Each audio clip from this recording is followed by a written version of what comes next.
A Bíblia e o teste bibliográfico. O teste bibliográfico para a literatura antiga é o exame de transmissão textual pelo qual os documentos chegaram até nós. Se não existe o autógrafo, o documento original, considera-se o índice de fidelidade das cópias em relação à quantidade de manuscritos e o intervalo de tempo entre o original e a cópia mais antiga.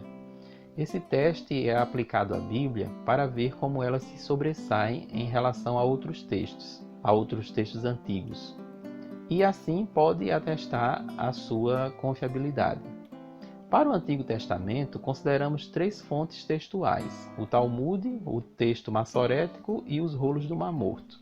Quanto ao Talmude, que é o código fundamental da lei civil e canônica do judaísmo rabínico, na era desse escrito, entre 300 AC e 500 DC, muitas cópias das escrituras foram produzidas. Escrito em hebraico, o idioma do povo hebreu, o Antigo Testamento foi produzido em vários materiais, como pedra, papiro, de uma planta aquática, e pergaminho, que é couro, a pele curtida de animais. O grau de precisão textual para os manuscritos existentes é muito elevado devido à meticulosidade que os talmudistas empregavam na produção das cópias. Só para termos uma ideia, as peles tinham de ser de animais puros, tinham de ter um número determinado de colunas, o comprimento de cada coluna era preciso, a largura tinha de conter um número determinado de letras, a cópia toda recebia linhas antes de começar a escrita, a tinta não podia ser de uma cor diferente da preta, nada podia ser copiado de memória, pois o copista precisava conferir o códice antes de colocar as letras. O copista deveria usar a vestimenta judaica completa e o nome de Deus não podia ser escrito com uma pena recém-molhada em tinta. Se durante a confecção de uma dessas cópias alguma dessas regras fosse quebrada, os rolos deveriam ser queimados para não haver vestígio de erro. Não há tantos manuscritos disponíveis desse período, porque quando verificavam a exatidão das novas cópias, eles queimavam as mais antigas. Josh McDowell escreve assim sobre isso. Os talmudistas eram tão convictos de que, ao terminarem a transcrição de um manuscrito, teriam uma cópia exata que davam à nova cópia a mesma autoridade da primeira. Quanto ao texto massorético, dos eruditos rabínicos, chamados massoretas, eles preservavam o texto por inteiro e, para isso, contavam o número das palavras e das letras nos diversos livros. Esse texto, mesmo não podendo ser datado antes do século IX depois de Cristo, revela minuciosamente a tradição textual de uma época bem anterior. O trabalho deles foi concluído no século VII depois de Cristo. E durante um bom tempo, esse foi considerado o texto verotestamentário mais antigo. E no caso da descoberta dos rolos do Mar Morto, temos um fato muito interessante.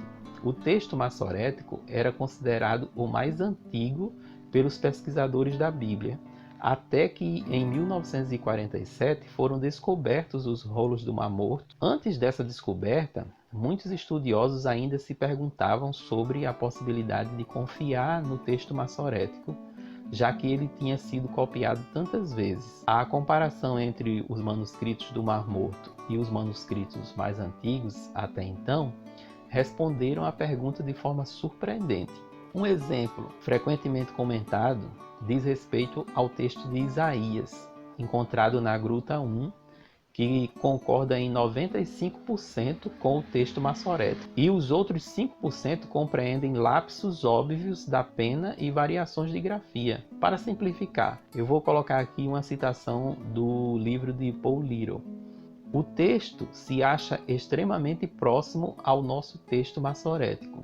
Uma comparação de Isaías capítulo 53 mostra que só 17 letras diferem do texto massorético. 10 destas são meras diferenças de grafia, como as nossas palavras contato, em português do Brasil, e contacto, no português de Portugal, e não produzem absolutamente mudança no sentido.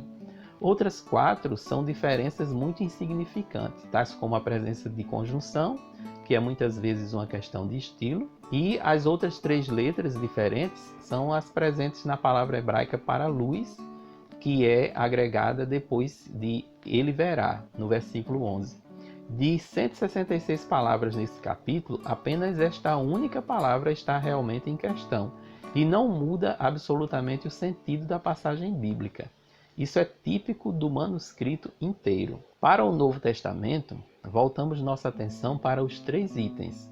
Primeiro, a quantidade de manuscritos existentes. Segundo, a distância entre o manuscrito mais antigo e a data do original.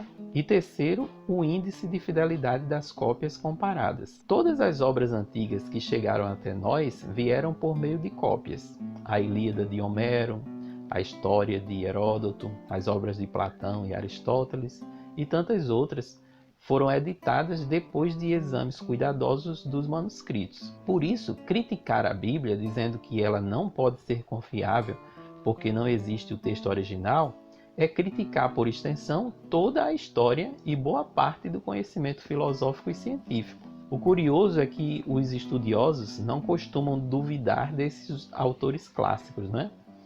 A cópia mais antiga do Novo Testamento é indicada como o fragmento de John Rylands, de 130 d.C., ou seja, o intervalo entre esse manuscrito e o original, que deve ter sido composto em 70 d.C., é de apenas 60 anos.